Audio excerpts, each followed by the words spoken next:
Back sa ating channel. Narito nga ngayon na nagbabagang balita patungkol kay Vice President Sara Duterte at ang confidential funds na talaga namang mainit na usapin ngayon sa ating bansa. Dito nga sa ating video ay matutunghayan natin kung paano ibinunyag ni former President Rodrigo Duterte ang balak di umano ni Vice President Sara sa confidential funds. Tila ba maraming haka-haka ang mga lumalabas patungkol dito sa confidential funds, kaya nga't kung nais mong makakuha ng mas maraming impormasyon ay tapusin mong panoorin ang buong video. Mahalaga nga ang tamang pagbabudget ng gobyerno dahil ito ang nagbibigay ng suporta para sa mga programa at proyekto ng pamahalaan. Kaya naman ganun na lamang kung pag-usapan ngayon ang patungkol sa confidential funds na talaga namang kinukwestiyon ng karamihan laban kay Vice President Sara Duterte. Ilan nga sa mga tanong ng kongrehista at senador kaugnay sa kani-kanilang budget ay nabigong sagutin. Ngunit bago nga natin ipagpatuloy ang video ay pakihit na lamang ng like at subscribe button pati na rin ng notification bell para naman lagi kang updated sa mga maiinit na balita at pangyayari sa ating bansa. Panoorin ang buong video. Pork barrel, pati yan si Romualdez. He's wallowing in... Alam mo kasi, ayaw ko kung bakit, ano niya si Inday. Si Inday naman is perceived to be a good candidate. But I'm saying now that Inday, as far as I'm concerned, should not run for president. Tama na yung vice president. Maganda na yan. Ibigay na niya sa iba. This Romualdez, speaker, yan ang sige bigay ng mga congressman, pinabusog nila lahat. Pero sabi ko, mag-audit tayo. Pati Office of the President. How much are you spending? Kaibigan ba natin si Bongbong? Pero para wala ng ano, make COA the guardian of the people's money. Open up everything including yours, kayong taga-COA. So, singsita siya, sabi niya, di ba yung una hinahamon niya si ano? Na take up na natin yan, hinahamon niya si Speaker Romualdez. Oh, ikaw, gusto mo mag-presidente, pa-audit ka. Di ba? Mag-liquidate ka, di ba? Kasi, sabi niya, ang sabi nga nila is mas matindi daw yung extraordinary expenses as compared sa confidential funds. Babanggaan ngayon si Tatay Dix. Si Speaker. Oo. Siya ngayon, siyempre, to the rescue siya kay Anakis, di ba? Siyempre, anak yun, partner. Of course, di ba? Oo. So, lumalabas kasi, kung balak mong magpresidente, dahil nasabi daw nga daw. Sinabi na. Sinabi daw sa kanya. Sa kanya mismo, kay Tatay Dix mismo. Na may balak siya. Pero siyempre, ano pa to, partner? Yung panahon ng campaign. Oo. Hindi naman to. Okay pa sila daw, nung friendship pa sila. So, sabi, balak niya maging presidente. So, sabi ngayon ni Presidente D. Sabi niya, kung balak mo, okay lang yan. Sa'yo na yan. Oo. Pero magpa-audit ka. Magpa-audit. Magpa-audit ka ng mga ginastos mo. Kasi matindi daw ang gastos na sa Kongreso. Oo. So, sabi niya, alam ko to. Sabi ni Pangulong Duterte, yung mga gastusan dyan. Di ba? Kung at that time naman, sa akin lang naman, kung meron pala mga gastusan ganitong klase, partner, pati hindi niya ni-reveal before nung presidency siya. Ni Pangulong Duterte, kung may mga ganito na talagang dating anomalya. Malaki. Hindi, baka tinutukoy lang niya. Baka mas malaki yung gastos ngayon dito kay House Speaker. Hindi, sabi niya, alam niya ang yung mga galawan. Oo. Di ba? Well, anyway, partner, may bago na naman kasing pasabog si Pangulong Duterte.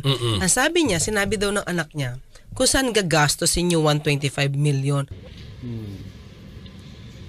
Ang plano niya, unahan ko na lang. So I'm sorry, I have to divulge this because ako naman na yung binigay mo naman sa akin.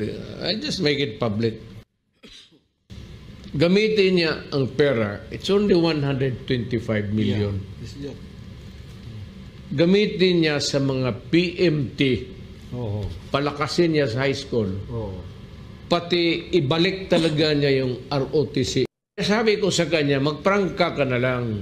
Itong intelligence fund na ito, gagamitin ko para sa utak ng Pilipino kasi ito ang target ko, kayong mga komunista nandyan sa Congress. This is the word Kaya sabi ko baka mukhang, di ko alam kung nagkausap ba talaga sila, nagkwentuhan lang sila or paano.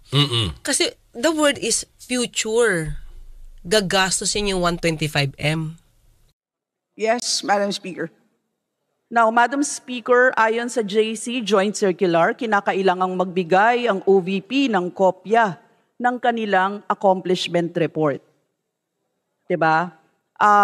Sa Pangulo ng Senado, sa Speaker of the House, bilang suporta ng kanilang liquidation report patungkol sa gastusing ito. Madam Speaker, nabigyan ba ang tatlong ito ng accomplishment report? Yes, Madam Speaker. Madam Speaker, ayon din sa mga nakaraang usapin, lumalabas na ginastos ng OVP ang halagang 125 million sa 19 na araw, 19 days lamang, na mukhang napakaiksing panahon, Madam Speaker. Maaari bang ikumpirma ng COA ang nangyaring ito?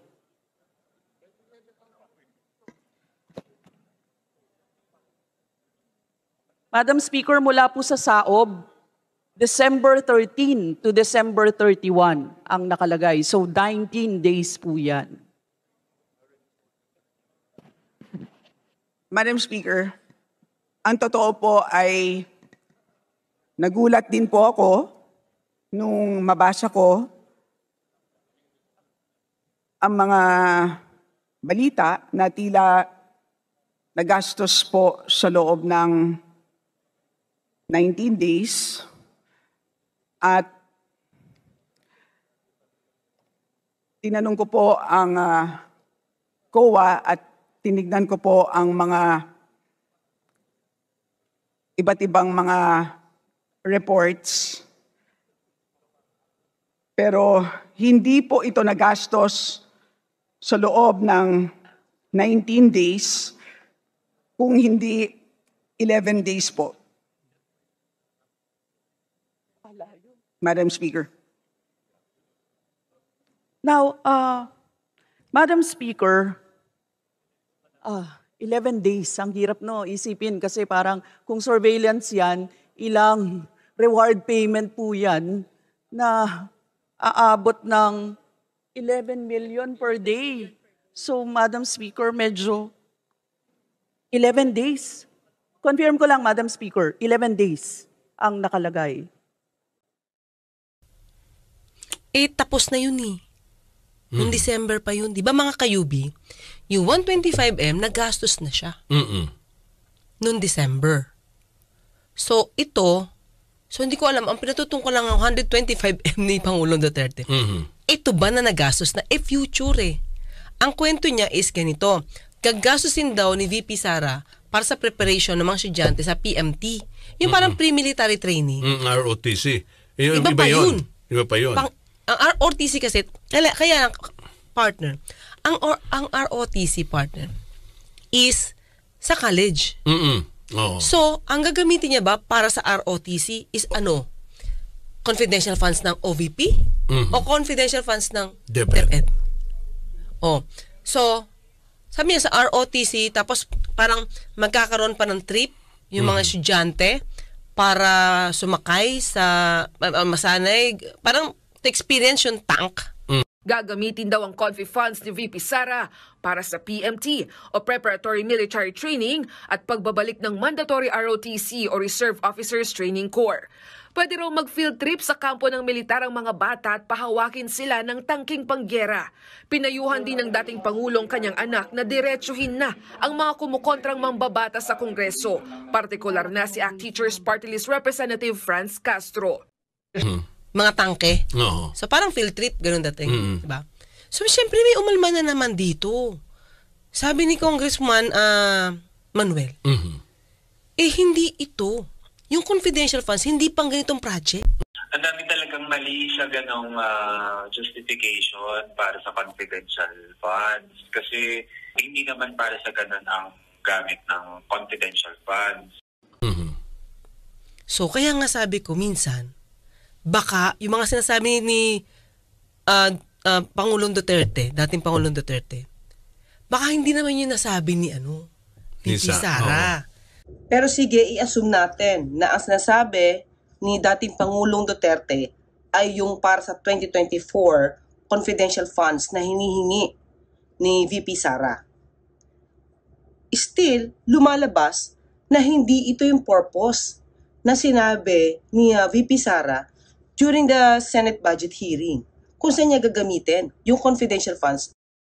Tanong dito, Madam Vice President, which mandates of the Office of the Vice President will be supported by the aforementioned allocation of the confidential funds? For my term, we decided on 3 permanent projects: the charter, the museum, and the permanent office and residence of the Office of the Vice President. And then we took on the projects that made the most impact when I was mayor of Davao City. These are the entrepreneurship program, the peace building in communities, the Pagbabago advocacy campaign. We added the Pagbabago A Million Trees for in support of the mandate of the DNR. And then we have the Pansarap program. Bawat isa sa mga ito gagastusan ng confidential funds ng opisina nyo? All of these activities use confidential funds. Baka nagkukwentuhan lang sila, ito yung mga bala ko and everything. Tapos i-reveal ngayon ni Pangulong Duterte, hindi match. Hindi match. Sabi nga ni Congressman Manuel, kung yan ang sinabi ni Pangulong Duterte, hindi yan pang confidential funds. So sablay ng konti doon si Tatay Diggs. O, diba? Mukhang hindi na-brief sa kanya. Baka tingin ko dapat hayaan niya na lang. Na, si VP Sara mismo ang magsabi, kasi si VP nga hindi siya nagre-reveal ng ganyan. Diba? Baka lalong malagay sa alanganin si VP Sara. Kasi diba sabi mo nga, nagastos na. O kasi nga, okay, ang binanggit kasi ni Pangulong Duterte, 125M. Oo. Yung 125M, naggastos na noong December ng 19 days. Oo. Tama. So, ano yung 125M na binabanggit? Hindi naman to yung budget na hinihingi niya eh. Diba? 150M sa DepEd. Oo. 500, tama ba ako? Magkano doon sa OVP? Ganun yun eh, 500 ba? Pero yung pinaka-budget, yung sinasabi, itong hinihingi niya ngayon, for confidential funds. Kaya sabi ko baka magsaliwa. Di ba Tatay Amik, baka magsaliwa yung sinabi ni Tatay Digong, saka ni, anyway, wala pa sinasabi si VP. No comment na si Vice President Sara Duterte sa usapin ng confidential funds. Yan ay matapos siyang ipagtanggol kamakailan ng kanyang amang si dating Pangulong Rodrigo Duterte. VP Sara lang po. No comment po. Thank you. Yes, sir. No comment, sir. Ayan, no comment muli si VP Sara sa tinugon ng kanyang ama patungkol sa confidential funds. Siguro napansin niya, hindi talaga sila magkapareho ng tinutugon patungkol sa confidential funds. Si ano kasi ang tawag dito, nagtatanggol kay VP Sara. Yun lang, di ba? Ito, Angela, totoo sabi kong Manuel, hindi pwede ilagay ang fund dahil hindi pa batas ang, isa pa. Hindi pa batas ang ROTC. Correct, yan. Tama. Isa pa yun. Tama, may puto. Yes. Oo. Wala pa tayong mandatory. Isa pa yan, totoo yan. ROTC, and at the same time, partner nga, hindi nga pang confidential funds yun eh. Kasi auditable yun. Pag ganun. Diba? Mahirap din yun, partner, kung yun ang mga plano. Ayan. Kasi mahaba-habang usapin pa yan eh.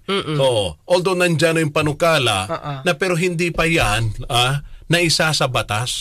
So paano ka maglalagay ng pondo na wala pa tayo, partner, batas, di ba? Kaya nga sabi ko, Tatay Diggs, hinay-hinay, Tyke, 182, 500 in total, attorney Yan, ang daming confi fund ni Sara, may pang OVP and DepEd. Yun yung request. Kasi dalawa yung hawak niya. Diba? Pero feel ko, partner, mukhang iba ang nasa isip ng Senate. No. Parang pabor sila na may confi funds. Siguro para hindi na masilip yung mga pidaf nila. Ganun yan. Alam mo kung bakit? Pag ganyan, magkakalitawan na ng mga pondo-pondo yan. Nilabas kaya ni Atty. Harry Roque yung partner. Kung magkano ang kay PBM, kay PBBM, kay Senate President, saka kay Speaker. Lalabasan na sila. Lahat ng mga confi fund. Oo. Diba? Pero sabi naman ni Senator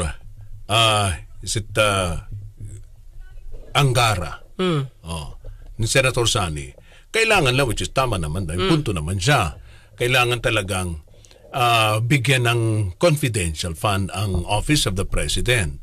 Kasi siyempre siyang pinaka-partner, head, di ba? Siya ang Vice Chair? Oo. Na NTLCAC? Hindi. At saka siya yung partner ng AFP, di ba? Chief of Staff. Sino? Si Pangulong BBM. Ay, oo naman, partner.